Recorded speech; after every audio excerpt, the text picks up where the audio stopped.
अस्सलाम वालेकुम नाज़रीन, प्रोग्राम पब्लिक ओपिनियन के साथ मैं हूं Muzammil Suhrawardy.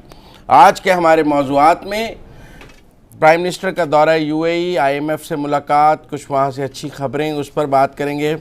Public accounts committee में शहबाज शरीफ के खिलाफ अदम एतमाद की बात कैसे, क्या हुकूमत की अदम एतमाद ला सकती है, नहीं ला सकती, नंबर गेम क्या है, जानेंगे मोहम्मद अली दुरानी साहब से। कुछ अफ़गानिस्तान पर बात करेंगे, NFC अवार्ड पर बात करेंगे काफ लीग और PTI के दरमियान जो सुलह हुई है वो किन शराइत पर कितनी देर पा है, ये सब जानेंगे मोहम्मद अली दुरानी साहब के साथ। और मोहम्मद अली दुरानी साहब हमारे साथ हैं। अस्सलाम वालेकुम दुरानी साहब। वालेकुम अस्सलाम। दुरानी साहब, पहले पब्लिक अकाउंट्स कमेटी से शुरू कर लें। जहाँ से आप शुरू करेंगे जनाब हम वहीं से करेंगे, कोई बात ही नहीं। तो फिर वो कह रहे हैं अब हुकूमत जो है ना इस्तीफ़ा मांग कर थक गई है और उन्होंने इस्तीफ़ा देने से इनकार कर दिया। तो उन्होंने ये किया है कि अब वो कह रहे हैं हम नो कॉन्फिडेंस लाएंगे। आप क्या समझते हैं कि ये पब्लिक अकाउंट्स कमेटी के चेयरमैन के ख़िलाफ़ नो कॉन्फिडेंस कामयाब हो जाएगी हुकूमत की? बिस्मिल्लाहिर्रहमानिर्रहीम। देखें, पब्लिक अकाउंट्स कमेटी और ये जो कमेटीज़ होती हैं, इनकी जो जितनी तारीख़ मेरे जहन में है, मैंने इसमें कोई इस किस्म के इक़दाम होते कभी देखे नहीं है कि जी नो कॉन्फिडेंस आ गया और ये आगे जिसकी मेजॉरिटी होती है उसका चेयरमैन बन जाता है और फिर वो रहता है, या अगर कोई अंडरस्टैंडिंग हुई होती है तो वो चेयरमैन रहता है तो रहता है। लेकिन अगर आप जमहूरी तरीके से देखें तो जो लोग किसी फ़र्द को किसी पोजीशन के लिए मुंतखब करते हैं उनके पास उसको हटाने का भी अख्तियार होता है। जैसे प्राइम मिनिस्टर को मतलब पार्लियामेंट एड्रेस करती है तो वो उसको हटा भी सकती है। तो जहाँ तक PFC का ताल्लुक है, ये फाइनेंस कमेटी इस वक्त बहुत इम्पॉर्टेंट हो गई क्योंकि एक हुकूमत ने भी इस पे स्टैंड ले लिया है। अगर आपने इसके ऊपर नो कॉन्फिडेंस को असेस करना है तो उसका बुनियादी नुक्ता ये है कि उसके मेंबर्स कितने हैं। उसके हैं 30 मेंबर। अब आपका सवाल ये होगा कि जी हुकूमत के कितने हैं, तो मेरा काम भी आप खुद ही कर रहे हैं, खुद ही सवाल खुद ही जवाब ना। मतलब ये है कि ये एक ऑब्वियस सी चीज़ें बनती हैं क्योंकि अगर PFC में 30 हैं बंदे तो उसमें सेनेट और दोनों की नुमाइंदगी होती है कौमी असम्बली की, तो उसमें से 16 मेंबर जो हैं इस वक्त वो हैं हुकूमती इत्तेहाद के, जिसमें से कि डायरेक्ट PTI के 12 हैं, एक PMLQ, BNP मैंगल और एक इंडिपेंडेंट है जो कि PTI में आ चुके हैं। तो टोटल 16 हो गए। इसका मतलब है कि बाकी कितने रह गए? 14। तो 14 जो हैं वो अपोजिशन के पास हैं, 7 N के पास, 5 PPP के पास, 2 MMA के पास, 14। अब अगर नो कॉन्फिडेंस करना है, ठीक है ना जी, तो जिसके पास एक वोट ज्यादा होगा वो नो कॉन्फिडेंस कर देगा इस नंबर के हिसाब से। 16 के 16 वोट अगर गवर्नमेंट के पास हैं तो शहबाज साहब कल जा सकते हैं, वो हटा सकते हैं उनको, तो रुकावट बल्कि अगर चाहते तो बनाते ही ना। हाँ, वो बना चाहते, उन्हीं के वोटों से बने हैं। हाँ, उनके वोटों से बने, उनके वोटों से जाएंगे। हाँ। तो आपको एतमाद कामयाब नजर आ रही है? देखिए जी, कामयाब होने में एक नुक्ता बड़ा अहम है। अच्छा, उसमें भी नुक्ता है? हाँ, कि अगर एक वोट 16 में से उधर चला जाता है तो 15-15 हो जाते हैं, टाई पड़ जाती है। वो कौन सा है? अब BNP मैंगल जो है, अख्तर मैंगल साहब अभी तक अपोजिशन के तमाम इजलासों में शिरकत हैं। हाँ, ठीक है जी। मैं आज उनसे राब्ते की भी कोशिश कर रहा था लेकिन गालबन वो कहीं टेलीफोन की रेंज से मुत्तहिदा अपोजिशन के इजलासों में भी शिरकत, मुत्तहिदा अपोजिशन के इजलासों में भी शिरकत करते रहे हैं। बाकी बाइकआउट भी साथ किया है और एक वो है उनके ग्रीवेंसेस भी हैं और खत भी साथ लिखा है। तो इस लिहाज से अगर वो इधर आ जाते हैं तो 15-15 हो जाएगा। अब मुझे पता नहीं विकेट के दोनों तरफ खेल रहे हैं, पब्लिक का इसमें कितना इंटरेस्ट है कि इंटरेस्ट बना तो दिया गया है अब तक, काफ़ी उसके ऊपर बयानात आए हैं, शेख साहब ने भी। इस वक्त तो सेंटर ऑफ फोकस है पब्लिक अकाउंट्स कमेटी। अच्छा, पब्लिक अकाउंट्स कमेटी से अगर vote of no confidence suppose हो जाता है तो फिर अपोजिशन का रवैया क्या होगा? जान लें, शेरी रहमान साहब हमारे साथ हैं, उनसे जान लें। जरूर। अस्सलाम वालेकुम शेरी रहमान साहब। जी सलाम। मुज़म्मिल सरवर्दी बोल रहा हूँ और मेरे साथ मोहम्मद अली दुरानी साहब सेट पे मौजूद हैं। अस्सलाम वालेकुम। शेरी रहमान साहब, नो कॉन्फिडेंस की बात हो रही है PAC के चेयरमैन शहबाज शरीफ के खिलाफ। आप PAC में उनके साथ बैठी हैं, आपको लगता है ये नो कॉन्फिडेंस हो जाएगी और पीपल पार्टी साथ देगी या किधर जाएगी? नहीं जी, मैं नहीं समझती कि पब्लिक अकाउंट्स जैसे फोरम को आप रोज बरोज की सियासत का निशाना बनाए। बेहतर है कि जो एहतसाब का बहुत ही मैं समझती हूँ डिटेल्ड अमल जो होता है वो पब्लिक अकाउंट्स में ही हो सकता है।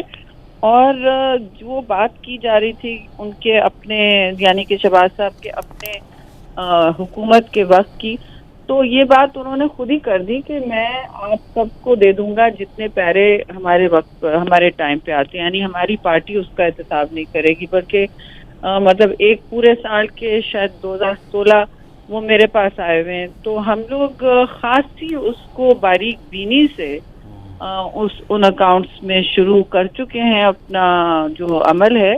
और ऑडिटर जनरल की रिपोर्ट्स जो हैं खासी एक्सटेंसिव होती हैं, हर हुकूमत में निकल रही हैं। और मैं समझती हूँ कि अगर एक 18वीं तरमीम के बाद रिवायत बैठी भी है, तो अब एक तरफ ये रिवायत है पार्लिमानी रिवायत, दूसरी तरफ एक सिस्टम है जहाँ लोगों की वोट लेकर ही आए हैं, जहाँ तक जैसा भी है आए हैं, वोट लेकर आए हैं।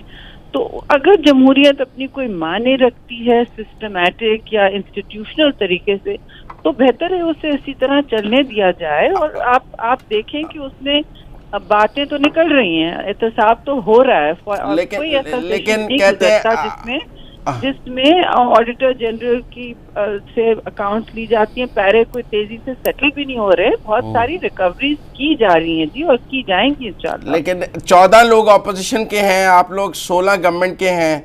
अख्तर मैंगल साहब आपके साथ आ जाएं तो 15-15 हो जाएंगे और नो कॉन्फिडेंस रुक सकता है। देखिए, मेरा नहीं ख्याल है कि कोई इस तरह की मंसूबाबंदी हो रही है। ये पहले टीवी पे शुरू होती है और फिर बाद में लोगों के जहन में बैठती है।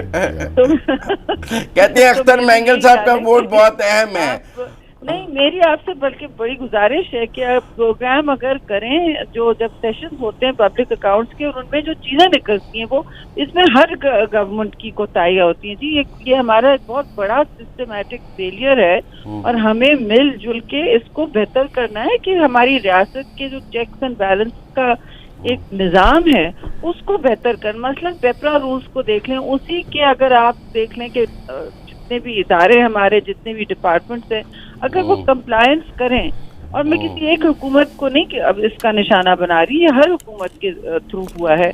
हमारा सिस्टमैटिक एक निज़ाम है जिसमें बहुत सख्त जरूरत है। लेकिन फवाद चौधरी पिछले 5 साल में तो बहुत पेशरफ्त की है और अरबों खरबों रुपए की एक जिसे कहते हैं रिकवरी हुई है, चाहे किसकी भी हुकूमत हो। लेकिन फवाद चौधरी, शेख रशीद, सारी हुकूमत कह रही है कि नो कॉन्फिडेंस लाएंगे। आप बात को इनसे ये कहें, मैं तो इस किस्म की मैं इनकी जवाब की सियासत करती भी नहीं हूँ, ना मैं पैनल भी करती हूँ, मुझे मालूम नहीं था।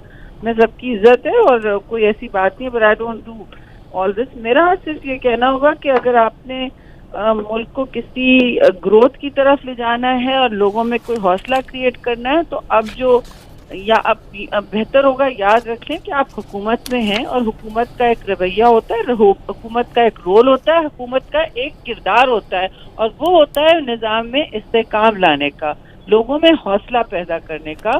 पहले जो आप इंस्टीट्यूशनल बातों में करेक्शन लाना चाहते हैं उसकी तो बात करें, लेकिन यहाँ कोई किसी ठोस चीज पर फोकस ही नहीं हो पाता, क्योंकि इस तरह की डिस्टेबलाइजेशन बातें कर दी जाती हैं। और अगर डिस्टेबलाइजिंग बातें हम भी शुरू कर दें ऑपोजिशन, तो आपकी तो खुद ही रह गई हैं बड़ी स्लिम मेजॉरिटीज एक ही हाउस में और बहुत खतरनाक उसमें डेफिसिट्स हैं जी। ठीक है, बहुत शुक्रिया श्री रहमान साहब हमारे साथ बात। बिटवीन द लाइन वो यही कह रही थी कि पीपल पार्टी शहबाज शरीफ के साथ खड़ी होगी और वो कोई नो कॉन्फिडेंस को सपोर्ट करने के मूड में नहीं लग रही थी। हाँ, उनकी जो बातचीत थी बड़ी मोहतात थी, बड़ी मोहतात वैसे भी वो माशाल्लाह पढ़ी लिखी खातून है और हमेशा वो इसी तरह बात करती हैं। लेकिन इसमें एक चीज़ तो बड़ी क्लियर है कि वो ये एक्सपेक्ट कर रही हैं कि ये सब कुछ होगा ही नहीं। हाँ, अब जो पब्लिक गेम है गवर्नमेंट की तरफ से अटेंशन डाइवर्ट करने की एक एफर्ट है, जो कि या ऑपोजिशन को अंडर प्रेशर लाने की एफर्ट है। मैंगल साहब वाला सवाल भी वो गोल कर रही थी। हाँ, उसको भी उन्होंने उस तरीके से नहीं एड्रेस कर दिया। तो मैं ये समझता हूँ कि जनाब, पहली बात, अगर हुकूमत ये करती है तो उस सूरत में बहुत बड़ी एक कन्फ्रंटेशन और डिस्टेबलाइजेशन को इनवाइट करेगी। ये की है उन्होंने। दूसरी बात यह है कि पीटीआई के अंदर भी इसके ऊपर तकसीम है। अगर ये तकसीम ना होती तो शहबाज साहब बनते ही ना। जब वो बने तो पूरा एक सीनियर ग्रुप, जिनमें कि शाह महमूद साहब जिसको लीड भी कर रहे हैं, स्पीकर साहब भी हैं, लेकिन अब तो इमरान खान ने खुद भी वर्डिक्ट दे दिया ना इस पर। अच्छा, अब इमरान खान साहब ने जो भी वर्डिक्ट उनका आया है वो थ्रू दूसरों के थ्रू आया। नहीं, पर जो खुद भी उन्होंने खिताब किया है कल, उसमें भी उन्होंने यही बात की कि कैसे नैब का और जेल से आके पब्लिक अकाउंट्स कमेटी, ये जमहूरियत में ऐसा कभी होता है। देखिए ये सब कुछ है, लेकिन मेरी अभी भी ये राय है कि इस सारी सिचुएशन के अंदर खान साहब के ऊपर बहुत दबाव होगा कि ना वो ऐसा इकदाम ना उठाएं, क्योंकि वो ये फिर भी ये इकदाम उठाएंगे या नहीं उठाएंगे। शहबाज साहब कहते हैं मुझे तो जिन्होंने बनवाया, जब वो मुझे कहेंगे तो मैं हट जाऊंगा।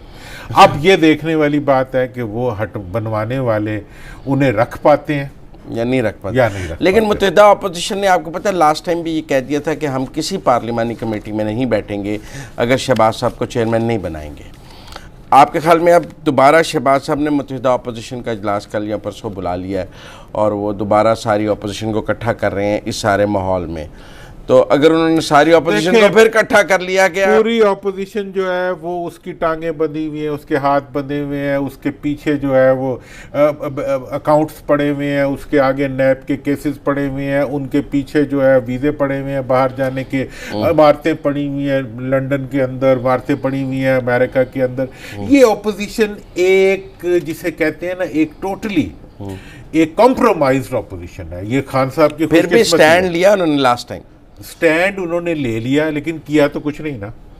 नहीं, स्टैंड वो ये ले रहे हैं कि जी हमने पार्लियामेंट के प्रैक्टिस करनी है, चैम्बर प्रैक्टिस के अंदर जो है वो उन्हें अपोजिशन और हुकूमत जो है वो आपस में खेल रहे हैं। पार्लियामेंट कुछ नहीं कर रही, सिर्फ खेलकूद हो रही है, और अपोजिशन और इलेक्टेबल्स और पार्लियामेंट की एक्टिविटी है, रोज़ एक इशू खड़ा हो जाता है, कभी पीएफसी का हो जाता है, कभी किसी चीज़ का हो जाता है। इस लिहाज से मैं ये समझता हूँ कि इसमें पब्लिक का इंटरेस्ट जो है वो इस हद तक तो जनरेट हो जाता है कि मीडिया एक बिल्डअप करते थे, जैसे आज हम डिस्कस करें। बाकी इसमें पब्लिक का क्या है? पब्लिक का क्या है? पब्लिक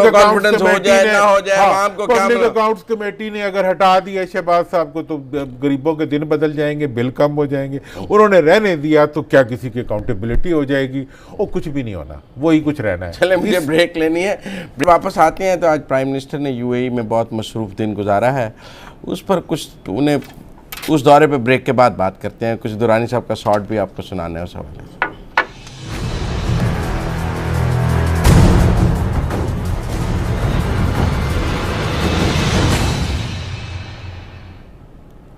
ब्रेक के बाद खुश आमदीद नाज़रीन। दुरानी साहब, जब लास्ट टाइम यूएई के शेख मोहम्मद पाकिस्तान आए थे तो इमरान खान साहब ने उनकी गाड़ी ड्राइव की थी, बहुत लोगों ने तनकीद की थी, लेकिन आपने उसको सपोर्ट किया था। लोगों का ख्याल था प्राइम मिनिस्टर को गाड़ी नहीं चलानी चाहिए और बिलो डिप्लोमेटिक नॉर्म्स है, लेकिन आपने उसको ड्राइविंग डिप्लोमेसी कहा था। बहुत लोगों ने कहा दुरानी साहब ये क्या बात कर रहे हैं। आज शेख मोहम्मद ने उनको रिसीव किया। मैं ज़रा आपका शॉर्ट ना पहले आपको सुना दूँ, ज़रा देखें तब दुरानी साहब ने क्या कहा था। कि इमरान खान साहब ने ड्राइविंग डिप्लोमेसी का एक नया मुजाहिरा किया है। ड्राइविंग डिप्लोमेसी ऐसी कोई रिवायत मौजूद नहीं है, लेकिन ये रवायत शिकन इकदाम जो है ये पाकिस्तान के लिए एक आउट ऑफ बॉक्स रास्ता बनाएगा दुनिया के बैनुल अक़वामी कायदीन के साथ ताल्लुक़ और ज़ाती ताल्लुक़ को उस्तवार करने का। मैं समझता हूँ ये खुशी की नवीद है। इसके अंदर इमरान खान साहब ने ड्राइविंग करके कॉन्फिडेंस रिफ्लेक्ट किया है। उन्होंने ये मैसेज दिया है कि वो अब दुनिया में पाकिस्तान के दोस्त पैदा करने के मिशन पे निकल चुके हैं। इस वक्त वो किसी जंजीरों में या किसी रस्सियों से बंधे हुए लीडर नहीं है। तब आपने कहा आज शेख मोहम्मद ने उनको खुद एयरपोर्ट आकर रिसीव किया, जिसकी पहले मिसाल नहीं मिलती। बहुत दफ़ा पाकिस्तानी यूएई गए हैं, शेख मोहम्मद खुद रिसीव करने नहीं आते, कोई उनका नुमाइंदा आता था। आज रेसिप्रोकेट हुआ है। देखिए जनाब, आप एक कदम आगे बढ़ते हैं, दूसरा 2 कदम आगे बढ़ता है। इससे पहले आपको याद होगा एक दफ़ा जब अमेरिकन वो आए थे सेक्रेटरी ऑफ स्टेट, तो उस वक्त उन्हें रिसीव सही तरीके से नहीं किया गया था, उसके बड़े नेगेटिव इफ़ेक्ट्स थे। लेकिन ये जो खान साहब ने लिए, अब जब आप यूएई गए हैं, वहाँ उन्होंने आपको रिस्पेक्ट दी है, और वो रिस्पेक्ट जो है अब पूरे के पूरे रीजन में फैल जाएगी और एक नई ट्रेडिशन बनेगी। तो मैं समझता हूँ कि ये जो पीरियड चल रहा है ना, ये कोई इमरान खान साहब के सितारे जरा अच्छी रुख पे जा रहे हैं। अच्छा, बारिशें भी हो रही हैं, तो कह रहे हैं क्राइसिस में जा रहे हैं। नहीं, आप वो नहीं, बारिशें भी हो रही हैं, उसके साथ साथ जो है वो बर्फबारी भी हो रही है, उसके साथ साथ जो है आप ये देखें कि जहाँ जा रहे हैं वहाँ रिस्पेक्ट भी मिल रही है। अफ़गानिस्तान के अंदर भी एक पॉजिटिव डेवलपमेंट हो रही है। अमेरिका जो पहले लड़ रहा था वो भी अब मुस्बत हो रहा है। तो इस लिहाज से लोगों को जो कुछ कहना चाहिए वो हालात देख के कहना चाहिए, बात बराए बात नहीं करनी चाहिए। तो आज की डेट पे अगर कहें तो खान साहब का अंट जो है वो बखा हुआ है, और उस लिहाज से उनको पॉजिटिव रिस्पॉन्स और पॉजिटिव डेवलपमेंट्स का एक सिलसिला शुरू हो चुका है, मैं ये समझता हूँ। आईएमएफ से भी बात तय हो गई है। आईएमएफ ने प्रेस रिलीज जारी किया है कि हम पाकिस्तान के साथ काम करना चाहते हैं और तैयार हैं पाकिस्तान के साथ काम करने के लिए। देखिए, इमरान खान से मुलाकात के बाद आईएमएफ के बारे में मेरी तो शुरू से एक राय थी जो बहरहाल थी, लेकिन आज की डेट के ऊपर आईएमएफ दुनिया में सस्ता तरीन कर्जा देने वाला एक इदारा है, जो कि प्री कंडीशनैलिटीज़ और कंडीशनैलिटीज़ भी साथ रखता है। अगर आपकी इकोनॉमी स्ट्रांग हो तो कोई ज़रूरत नहीं है कि आप उससे कर्जा लें। मैं आज ये समझता हूँ कि आईएमएफ का ये कहना और फर्दर कंडीशनैलिटीज़ को ऐड ना करना, इस सारे 6 बिलियन की लोग बात कर रहे हैं कि वो पैकेज मिल रहा है, बहुत ज़्यादा भी लेने की ज़रूरत नहीं है क्योंकि पे बैक भी करना होता है, फिर वापसी की भी शराइत है। लेकिन मैं इस मौके के ऊपर ये एक सजेशन मैं पहले से दे रहा हूं, मैं दोबारा देना चाहूँगा, वो ये है कि इस वक्त पाकिस्तान की आइसोलेशन दुनिया के अंदर ख़त्म होती नज़र आ रही है।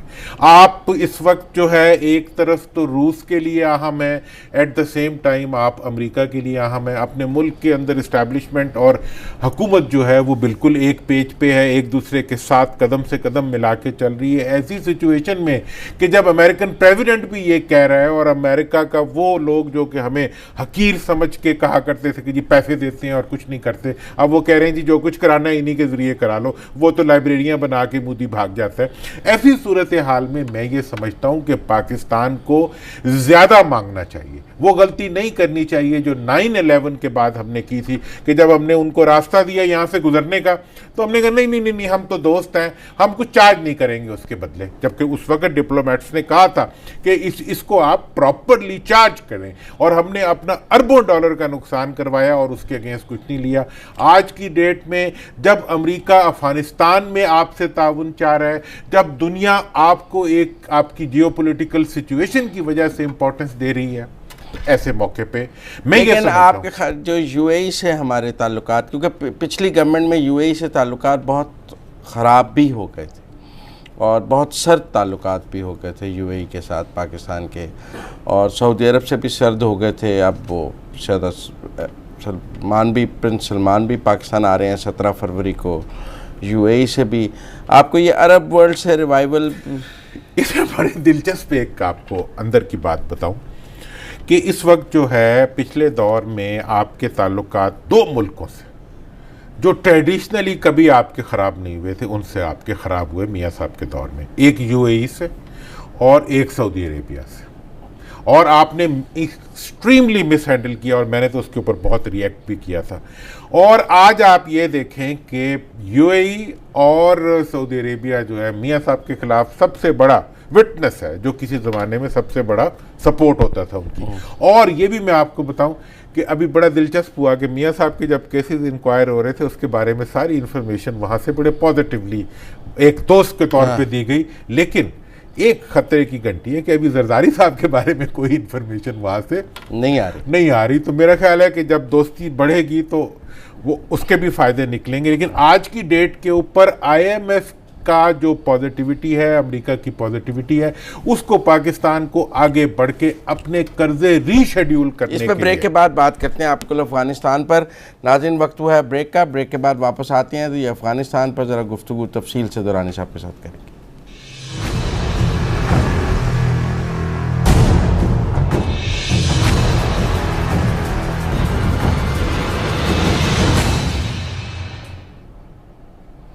ब्रेक के बाद खुश आमदीद नाज़रीन। दुरानी साहब, अफ़गानिस्तान और अमेरिका के महाज पर भी आपने चूँकि कहा कि अच्छी ख़बरें आ रही हैं सब तरफ से और इस वक्त इमरान के गुड टाइम चल रहा है, आपने एक नई थ्योरी आज हमें दी है कि बारिशें भी हो रही हैं, यूएई भी, सऊदी अरब भी ठीक है। तो अब अमेरिका की तरफ भी बर्फ़ पिघली है और लेकिन अमेरिका और अफ़गानिस्तान में जो पाकिस्तान रोल दे रहा है, आप इसको कैसे देखते हैं? आपने 9/11 वाली बात की कि गलती नहीं होनी चाहिए, कुछ तालिबान। मैं इससे पहले एक पब्लिक को भी एक मैसेज देना चाहूँगा कि पब्लिक ओपिनियन प्रोग्राम है हमारा, तो हम उसमें पब्लिक की ओपिनियन को शामिल करना चाहते हैं। उसके लिए व्हाट्सएप नंबर जो है वो इस दफ़ा है, लेकिन इस दफ़ा हम एक नया इनिशिएटिव भी ले रहे हैं कि उसके साथ साथ एक टॉपिक भी दे रहे हैं, एहतसाब और एनआरओ।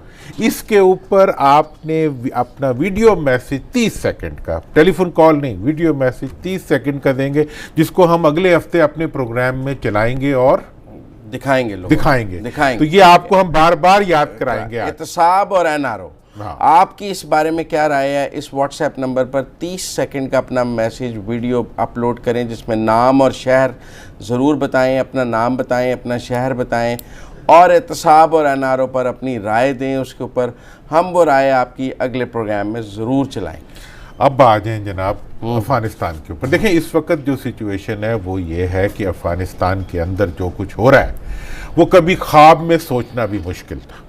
ठीक है कि अफ़गानिस्तान के अंदर जो है वहाँ की इस वक्त सिटिंग गवर्नमेंट जो है उसको साइड पे रखते हुए अमेरिका, तालिबान और पाकिस्तान जो है वो एक कोऑर्डिनेशन कर रहे हैं। और इससे बड़ा जो वाक़या हुआ है वो ये हुआ है कि रशिया के अंदर एक ऐसी कॉन्फ्रेंस हुई है जिसमें अफ़गानिस्तान के दूर दूर के ग्रुप्स जो थे, शुमाली इत्तेहाद से लेके, तालिबान से लेके, हुकूमत के अफराद से लेके, कोई अहम करज़ई तक जो है, बल्कि इसमें करज़ई साहब की सारी एफर्ट थी कि वो सब जो हैं वो वहाँ पे इकट्ठे हुए और जो बातें हुई वो बातें थी जो कभी तालिबान से आप सोच भी नहीं सकते थे कि जितनी वो प्रैग्मेटिक और जितनी प्रैक्टिकल बातें वो कर रहे थे।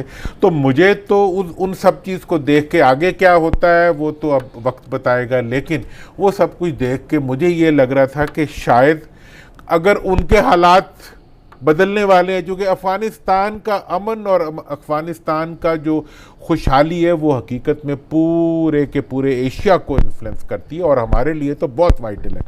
इस सिचुएशन में आइंदा इंतखाबात तक के जो मामलात हैं उसके अंदर अगर ये इसी तरह की डेवलपमेंट्स जारी रहती हैं तो ये पाकिस्तान के लिए सबसे अच्छी खबर होगी। उसके साथ साथ एक चीज़ ये भी है कि इस सारे मामले में हुकूमत, डॉक्टर साहब की हुकूमत जो है वो आइसोलेटेड है, लेकिन वो डॉक्टर साहब की हुकूमत खुद उनके साथ भी नहीं है।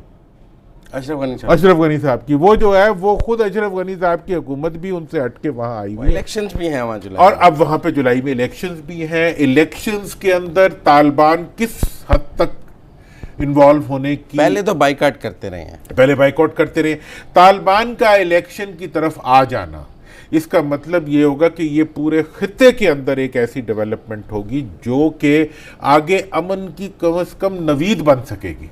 तो इसलिए पाकिस्तान इसके अंदर एक बुनियादी किरदार अदा कर रहा है। और पाकिस्तान पे जो इल्ज़ाम लगता था कि ये तालिबान के साथ मिला हुआ है, आज वही मिलाप जो था वो दुनिया को अमन दे रहा है। एवज में पाकिस्तान को मिलेगा क्या? हाँ, देखें जी, पहली बात जो अहम है वो ये मैं रिपीट करूंगा कि पाकिस्तान की इस्टेब्लिशमेंट, पाकिस्तान की फौज, पाकिस्तान की ISI पे दुनिया ये इल्ज़ाम लगाती थी कि ये तालिबान के साथ मिलके जो है खित्ते को डिस्टेबलाइज कर रहे हैं। आज साबित हो गया कि अगर कोई दुनिया के अंदर नंबर 1 इंटेलिजेंस एक्टिविटी करने वाली एजेंसी है जिसने अगर रूस को भी ज़िक्र पहुंचाई थी, तो आज दुनिया के अमन के लिए ISI ने और पाकिस्तान की फौज ने और पाकिस्तान ने एक किरदार अदा की। अब यहां पर यह वक्त आ गया है कि इस वक्त हमें पाकिस्तान को बेस्ट इनकैशमेंट करनी चाहिए अपने रोल की और अपनी हैसियत की। 9/11 वाली गलती नहीं करनी चाहिए कि जी आपने रास्ता भी दे दिया और उसके अगेंस्ट भी कुछ ना लिया। उस वक्त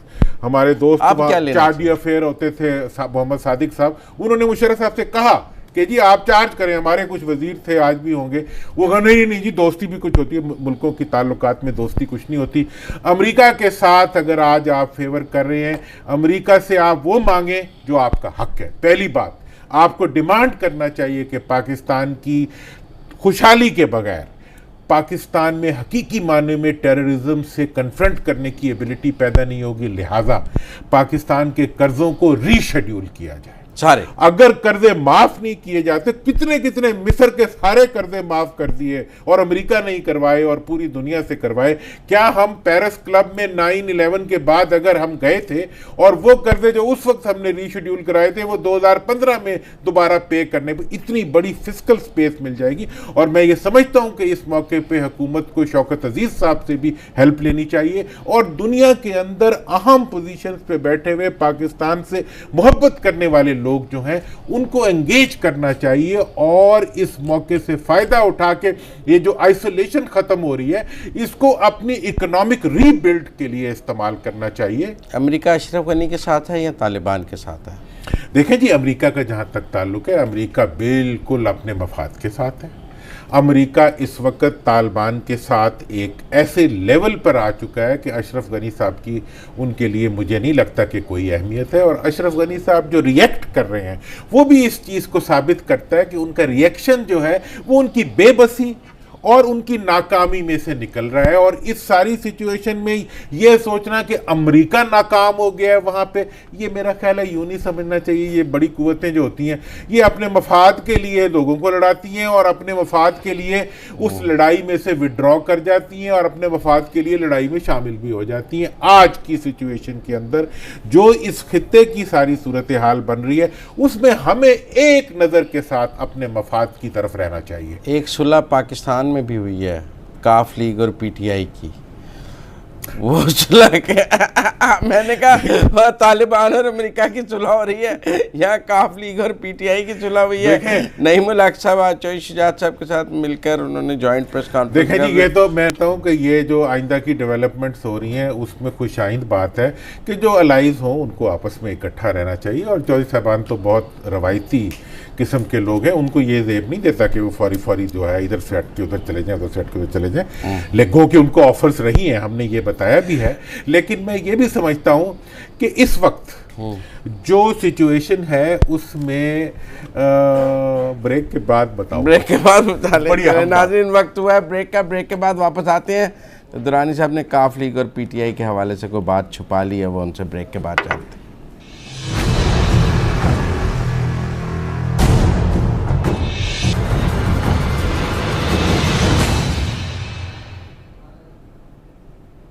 ब्रेक के बाद खुश आमदेद नाज़रीन। दुरानी साहब को बात आप रुक गए थे, कहते क्यू लीग और पीटीआई के हवाले। क्यू लीग और पीटीआई के हवाले से एक लंबे अरसे से, जब से वो टेप रिलीज़ हुई थी उससे अब तक खान साहब की और चौधरी साहबान की मुलाकात नहीं हुई।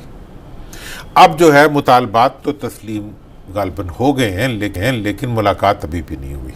अच्छा, हाँ, उन्होंने मुतालबे मान लिए पर मिले नहीं है। तो इसके वो पहले नईमुल हक साहब की मुलाकात की ऑफ़र हुई थी लेकिन चौधरी साहबान ने नहीं की थी, अब वो दोबारा हो गई। तो मेरा ये तजवीज़ होगी कि खान साहब को अपने एलाइस के साथ मुलाकात जारी रखना चाहिए। और चौधरी साहबान रवायती लोग हैं तो उनके साथ रवायती तरीके पर डील करें।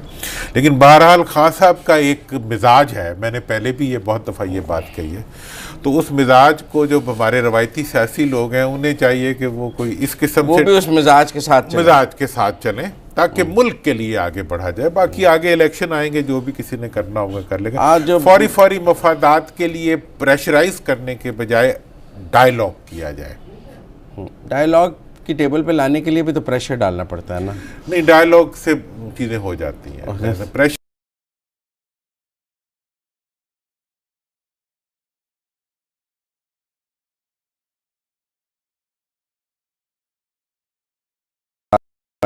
था, फिर किया गया 7वें को, अब फिर 9th NFC अवार्ड की बात हो रही है। आपको लगता है NFC अवार्ड मुमकिन हो जाए? देखिए, NFC अवार्ड के बारे में थोड़ा सा आवाम को एजुकेट करना ज़रूरी है कि नेशनल फाइनेंस कमीशन जो है, हकीकत में ये वो पैसे हैं जो मरकज़ी हुकूमत तमाम मौसूलात से इकट्ठे करती है और वो फिर सूबों में तकसीम हो जाते हैं। इसका 40 टोटल जो इकट्ठा होता है उसका 50 जो है, कितने परसेंट एग्जैक्टली है फिगर उसकी जो है ना जी, उसका आपके पास 57% जो होता है वो आप सूबों में तकसीम कर देते हैं, 57.2%, जिसमें से पंजाब को अभी तक 51.4, 24.55 केपी को और सिंध को, और 14.62% केपी को और 9.09% बलूचिस्तान को मिलता है। इसकी तकसीम जो होती है उसका एक क्राइटेरिया बना हुआ है कि जी आबादी पे इतना होगा, उसके बाद गुर्बत का उसमें इंडिकेटर इतना हिस्सा होगा, उसके ऊपर जो है इवन जो फाइनेंसिस जनरेट करता है कोई इलाका उसका इतना होगा, और ये सब चीज़ें जो है इनकी बुनियाद के ऊपर इसको डिवाइड किया जाता है। पिछले हर 5 साल बाद दोबारा होना होता है, लेकिन पिछले 2-5 सालों में ये नहीं हो सका। वो आखिरी जो मुशर्रफ साहब के ज़माने में हुआ था उसके बाद अब जो है वो दोबारा उसके ऊपर बात हो रही है। उम्मीद है हो जाएगा या नहीं होगा, अगर नहीं होगा तो फिर इसी के ऊपर ये तकसीम होगा। लेकिन मैं बात करूंगा पब्लिक की। ये वो पैसे हैं जो इस्लामाबाद से चल के लाहौर, कराची, कोयटा और पेशावर पहुंच जाते हैं। आप हैरान होंगे और पब्लिक के लिए भी ये बड़ी बात होगी कि इन पैसों की तकसीम जो कि किसी सूबे के अवाम, उनकी गुर्बत और उनकी महरूमी की बुनियाद पे होती है, वो आकर सबसे बड़े शहर में रुक जाती है। इस्लामाबाद से लाहौर पहुंचने के बाद उसका बहावलपुर पहुंचने का कोई फार्मूला नहीं है। 2006-07 के अंदर प्रोविंशियल फाइनेंस कमीशन बना, लेकिन उसके अंदर भी कोई तकसीम का ऐसा फार्मूला नहीं था जिस तकसीम के तहत ये सूबों को दिया जा रहा है। मतलब ये है कि आपने किसी सूबे को, मेरा इलाका है उसकी आबादी 14% है पंजाब के अंदर, तो उनको जो मिलता है वो 2% मिलता है, 3% मिलता है, 4% मिलता है एनएफसी अवार्ड का। आपको मतलब पीएफसी प्रोविंशियल फाइनेंस कमीशन जो है वो ऑपरेटिव नहीं है, ज़िलों को और शहरों को उनकी आबादी और गुर्बत के लिहाज से नहीं दिया जाता, किसी जगह भी इसकी अपने पास रोक लेते। वर्टिकली ये बड़े शहरों में पहुंच के हॉरिजेंटल डिस्ट्रीब्यूशन का कोई फार्मूला नहीं है। मेरा पहला मुतालबा होगा इस वक्त तब्दीली की हुकूमत से, प्राइम मिनिस्टर साहब से, प्रेसिडेंट साहब से, कि एनएफसी अवार्ड देने के साथ पाबंद किया जाए सूबों को। 3 सूबों में तो उनकी अपनी हुकूमत है, वहां वो प्रोविंशियल फाइनेंस कमीशन बना ले तो सिंध वाले मजबूर हो जाएंगे। पूरे के पूरे देखें, ये कॉन्स्टिट्यूशनल राइट है, बुनियादी हक है इस मुल्क के अवाम का कि एनएफसी अवार्ड जो कि उनके सरों की काउंट के ऊपर मिल रहा है वो तमाम इलाके में जाए, वो बहावलपुर भी जाए, वो राजनपुर भी जाए, वो डेरा गाजी खान भी जाए, वो मुल्तान भी जाए। पिछले मियाँ साहब की जो हुकूमत थी उसके दौरान 10 साल तक 70%, 67% से 70% तक पंजाब का जो सारा बजट था वो एक शहर पे लगता रहा, 8% एरिया पे लगता रहा, लाहौर पे लगता रहा। हम भी उसको एंजॉय करते रहे। ये जो है ये नाइंसाफी है। और दूसरी तरफ कराची में महरूम रहता रहा। अच्छा, दूसरी तरफ जो है यही मसले कराची में भी रहे और सिंध के बाकी। कराची में ज्यादा जहां पर आपने प्रॉपर्टी का बिजनेस करना होता है, किसी वजीर आला ने प्रॉपर्टी का बिजनेस करना होता है, किसी हुक्मरान ने, तो वो वहां पर डेवलपमेंट करा के अपनी जमीनों की कीमतें बढ़ा के गरीबों को बर्बाद। फाइनेंस कमीशन ऑपरेटिव ना हो तब तक नहीं, प्रोविंशियल फाइनेंस कमीशन नहीं मैं कह रहा हूं कि जिस आप बना लें और फिर भी ना दें तो उससे क्या होगा। जिस फार्मूले के तहत सूबों को दिया जा रहा है उसी फार्मूले के तहत सूबे अपने जिलों में और आम आदमी तक पहुंचे। नाज़रीन, आज के लिए इतना ही। अपने मेज़बान मुज़म्मिल सरवरदी को प्रोग्राम पब्लिक ओपिनियन से इजाज़त दीजिए। अगले हफ्ते जुमे वाले दिन फिर आपसे मुलाकात होगी। हमने व्हाट्सएप में जो हमने आपको आज राय देने के लिए सवाल दिया है कि एहतसाब या एनआरओ, अपना वीडियो मैसेज उस पर हमें भेजें 30 सेकंड का, तो हम ज़रूर चलाएँगे। इजाज़त दीजिए, अल्लाह हाफ़िज़।